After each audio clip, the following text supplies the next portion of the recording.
today I'm going to be painting an eye picture. The more I think about reality and the different types of reality, which, as you know, I'm doing a lot of work on at the moment, the more this idea of believing in things, in a reality, what is real, what isn't real, all that.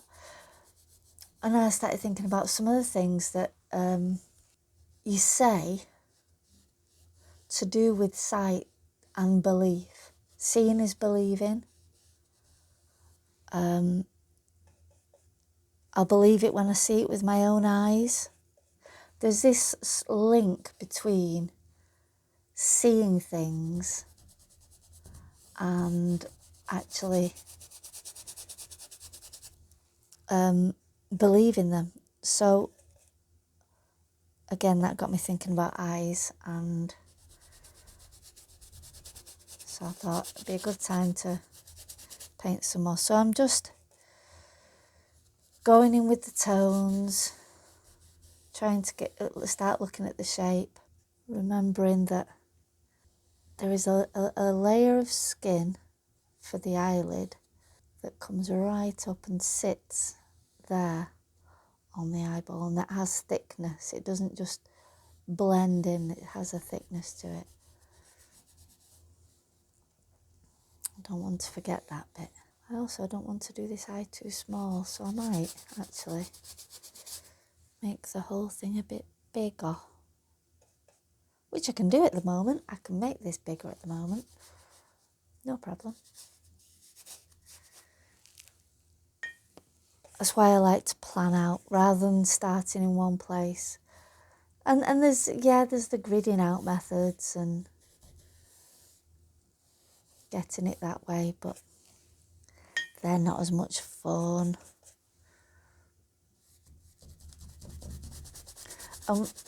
While I'm drawing grids, all I'm doing is getting better at drawing grids.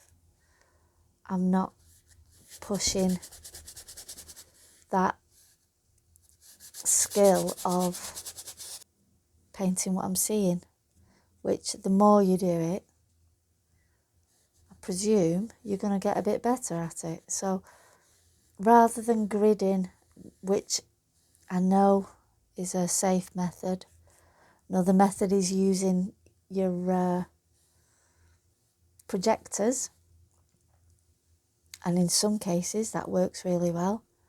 I thought, well, I'll just keep on doing this and see if I can just get better at it. See if that makes a difference.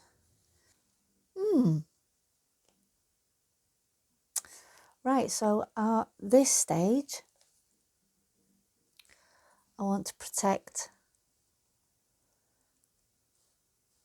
this coming through here. Always protect my light colours, you see. And I'm just doing this with titanium white, just to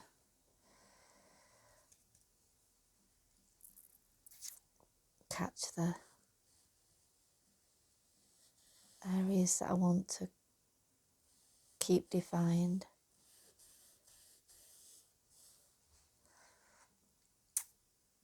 Like so. Right, so I'm just going to leave that to dry a bit now. And then I'm going to use a bit of titanium white and burnt sienna now, just to pick out more of the colours in other areas.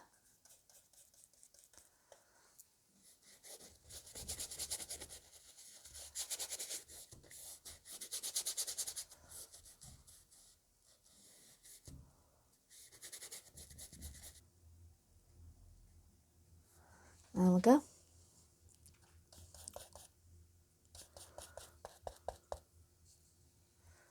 I keep looking over there, by the way, because I can see what you're seeing on that camera. So that's why I keep gazing into space while I'm moving things. And this that I keep banging in the background is a satellite, because you always need to have a satellite swinging in your studio, don't you? No, it's for a festival later in the year.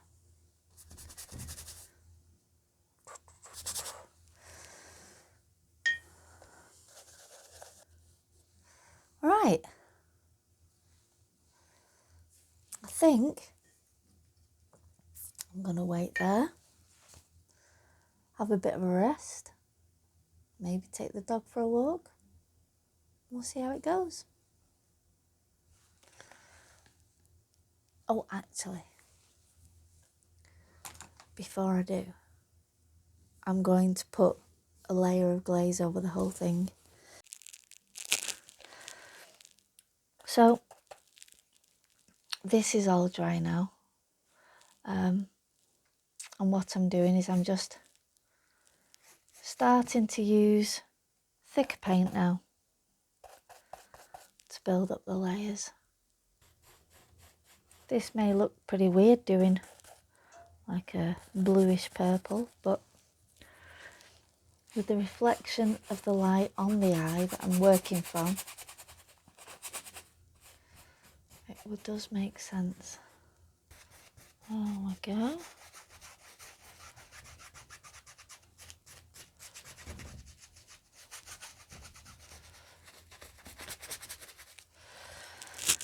Now I want the whole thing to go pinker, so I'm going to do a pink glaze over the whole thing. Using a moppy type brush that's very soft, so I don't lift up what's underneath. And this is a little bit of the raw umber, burnt sienna and crimson, and I'm just gonna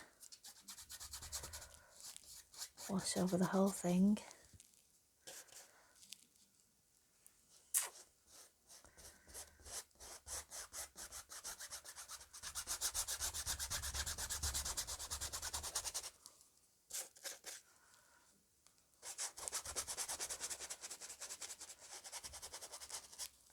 Have a bit more control over doing it this way. I can sort of vary the colours as I'm doing it. So down this end probably has a little bit more of the burnt sienna in it rather than the crimson. And then up there, what I'll probably do is add a little bit of titanium white up there, just to start to bring that into the right tone.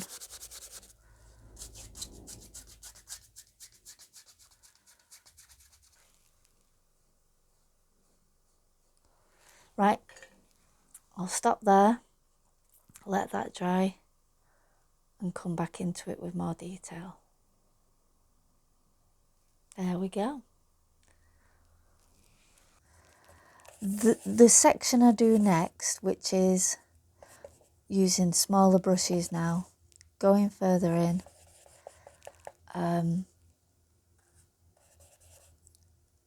looking at the subtleties of colours, like the purpley blue tinge that's in this area here. That's what I'm going to be working on now. And this bit is the bit that takes the time, but without being able to show you a lot. So what I'll probably do is I'll get cracking on this. And show you at the end where I'm up to. So you can see how it's built up. So I'll work on trying to get more form into the actual eyeball, the lip of the skin of the eye here, the moisture in the eye, the eyebrows, the hairiness of the eyebrows, and then trying to get that change of plane on the actual under the eye. So it goes down a bit, then back out, and then down a bit. So that's the bit I'll be working on next. So I'll show you what it's like when I've put a few more layers on. You can see I've started to define a lot more of the spaces and the areas now. Tried to work on getting the shape of the skin around the eye. Still refining those transitions in angles. Starting to get truer to the colours that I want it to now. It's not easy to see. I mean, you can see the difference between when I show it here and when I show it here. The difference between the two. It's just the lighting. I can't do anything about that at the moment. So that's one layer done. So what I'm going to show you is just the next stage with my big soft brush, my big mop brush. I'm just going to do a raw umber glaze over the whole thing just to set this stage, just to stop any, well, it doesn't stop it moving, but it seems to let the rest of the layers sit on it better. It ties this layer together, and then anything I paint on top of that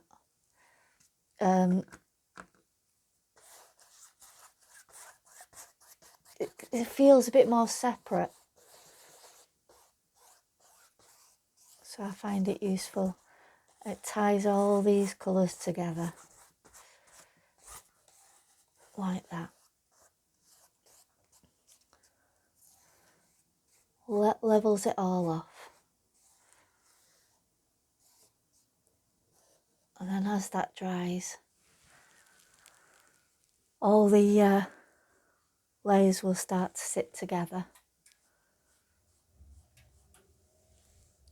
and then I can paint more layers on top and they'll stay on top, so it doesn't seem as muddy when I do it like this. Day 2. I've rearranged my camera angles so that I can actually use my glass palette now. I don't have to use a bowl, because before I had a camera set where my bowl should go, or the glass should go. I'm just going to get stuck into this now. I'm not going to keep stopping. I'm just going to see how we get on and then edit it all at the end. See if I can catch any interesting bits for you. As you can see here, the translucency of the acrylic is playing into my advantage here,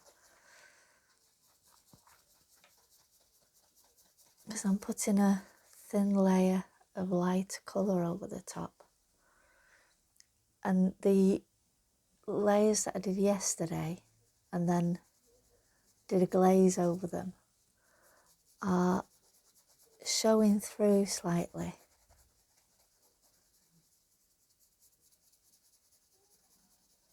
and actually altering the tone of the colour on top, which is how I like to paint. And as that dries, it will darken and more of the paint from underneath will show through it.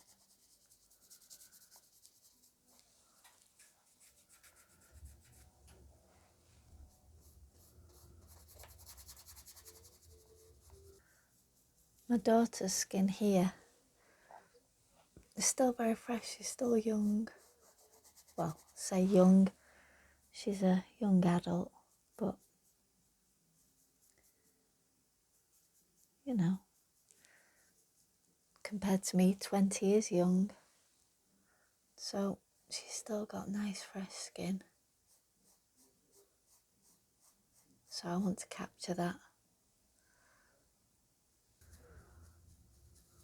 I'm going to go in with a really big brush now. And a little bit of the glaze.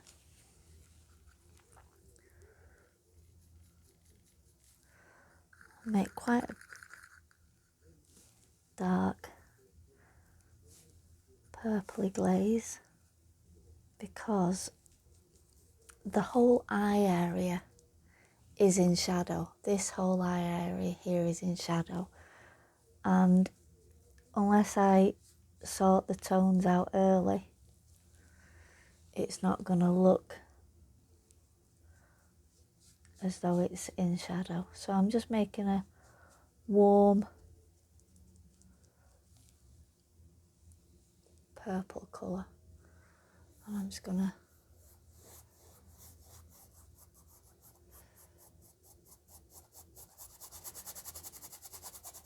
which is probably why everything under here seems to have a blue or purple tinge to it, because of that. Apart from there, because that in yellow there, that's actually catching the light.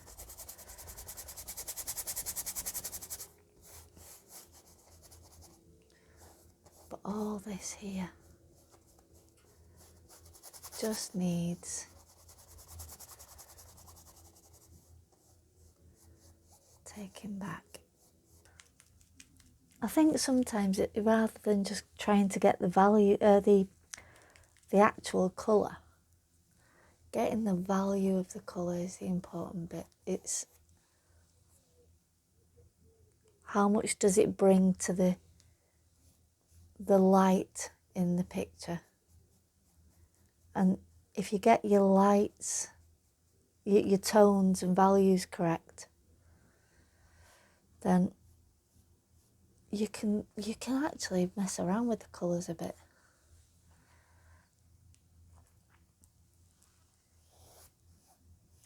I mean, to be fair, you can do that with the value as well. All rules are meant to be broken in it, but you know what I mean. Right there,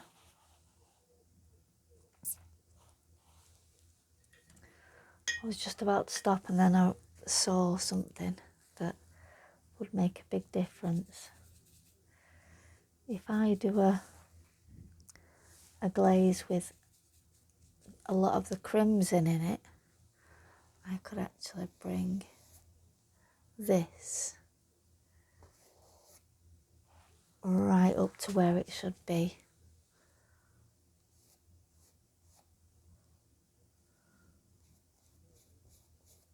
So this is where I'm up to now. I've spent more time on the actual tones of the eye, around the edges, done a glaze over the top. I've defined the edge of the eye a little bit more. Worked on the iris a little bit more. Starting to get more of the facets of the shape of the eye, so it actually looks like the eye is sitting back from the brow ridge. The light source, there's a artificial light coming down this way, which is why this bit, and around here are in shadow. And that's like a warm, lighter, sort of yellowy toned light, the artificial light. And then from this direction over here, there's a daylight. Now that is being indicated by a very, it's almost like a lilac-y blue tone being caught out, where the artificial light is still in shadow under here, here and here, but the blue light coming from the window is still catching that area, still in shade under the eyebrow from the artificial light, but still catching. And then down here you've got mixtures of the two, where the face goes around the corner. So that's what I've tried to highlight. I'm gonna next, I've just given it a glaze to let that dry a little bit more, and then next I'm going to work back on details, eyelashes, eyebrow hairs, highlights, this bit down here. I'm not actually sure what that bit's called. More texture and detail on the actual edge, and then I've got the final layer, which is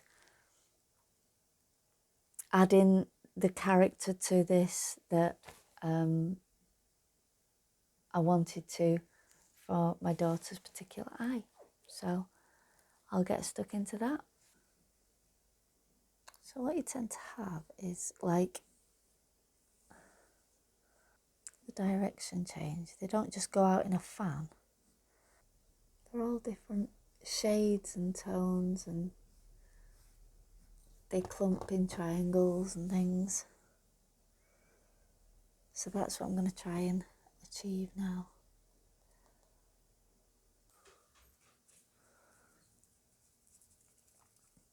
So I'm doing the same thing now as I did after the first lot of painting, is all this area here. I'm going to glaze it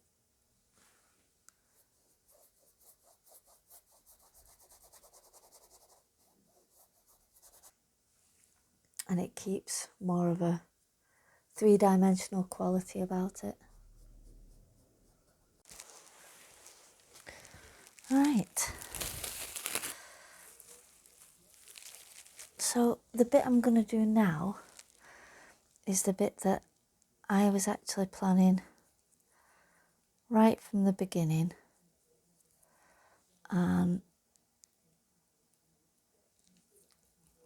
It may look a little bit drastic, but it's actually part of what I'm trying to do. And that is, I'm now going to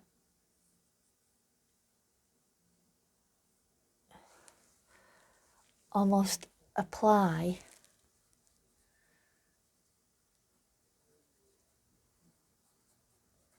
camo paint to her face. This is my daughter's own story, really.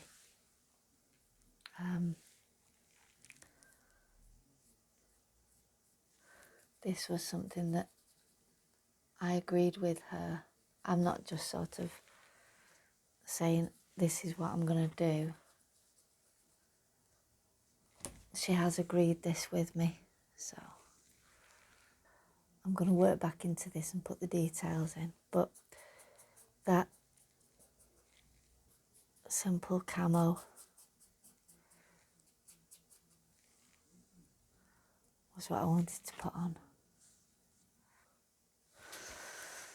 A few more little brown spots on the skin, I think. I say brown spots, she's actually got very, very faint fair freckles. They're lovely. They only come out during the summer.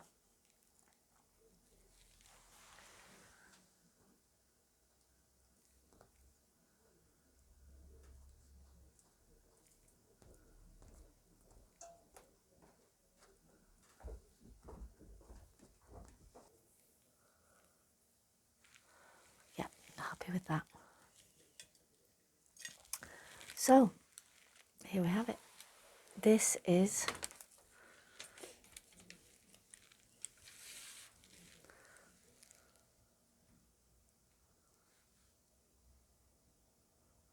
there we go. The finished piece.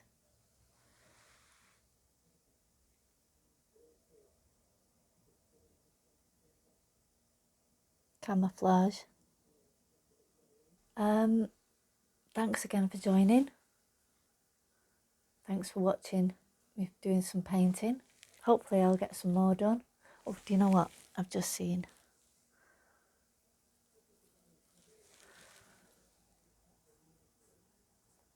that those are far too light.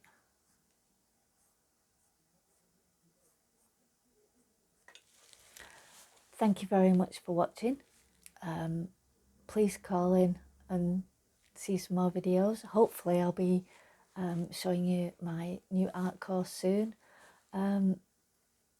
Please subscribe, follow, share, to keep it all rolling. Thanks again, and I'll see you soon.